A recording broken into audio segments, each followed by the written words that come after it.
ঘ্রাণে আমরা দীপ্ত টিভি চুলার পাড় টিম প্রতিবারই পৌঁছে যাই বাংলার প্রতিটি কোণায় কোনো না কোনো মা বা চাচির চুলার পাড়ে।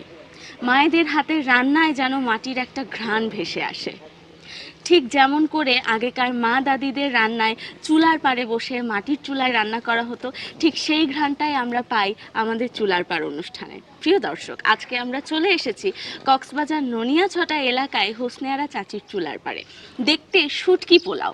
শুনতে একটু অবাক লাগলেও আমরা আজকে জানবো শুটকি পোলাও কিভাবে রান্না করা হয় এবং শুটকি পোলাওতে কি কি উপকরণ লাগছে।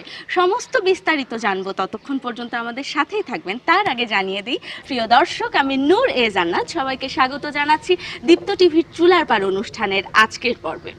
হোসনে আরা চাচি, কেমন আছেন আপনি? আছি ভালো, আলহামদুলিল্লাহ। আপনি কেমন আছেন? এই তো আলহামদুলিল্লাহ। চাচি, আজকে একটু দর্শকদের উদ্দেশ্যে বলে দেবেন যে কি রান্না হচ্ছে?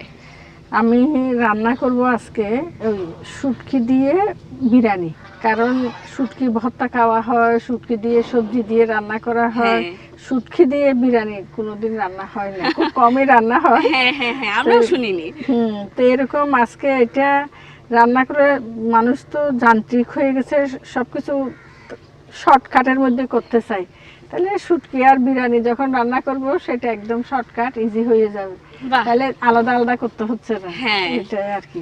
এই মোটামুটি উপকরণ দিয়ে তো রান্নাটা হয়ে যাবে। হ্যাঁ, হয়ে যাবে। প্রথমে তাহলে তেল দিতে হবে। কি রান্না করার জন্য? এই চাপা শুটকিটা রান্না করার জন্য আমি 2 টেবিল চামচ পরিমাণ তেল দেবো। আগে পেঁয়াজটা দিই, আমি দিচ্ছি পেঁয়াজটা, তারপরে একটু রসুন কাটা দেন আমাকে। একটু রসুনটা বেশি দিতে হয়। হ্যাঁ, একটু বাটাও দেবো। আচ্ছা, বাটা 1 চামচ বাটার মতো। আচ্ছা, তার আদা দেন। এগুলো মোটামুটি সব একসাথে মিলিয়ে নিতে হবে। হ্যাঁ, তারপরে একটু আমাকে দেন, এই ধনিয়া জিরার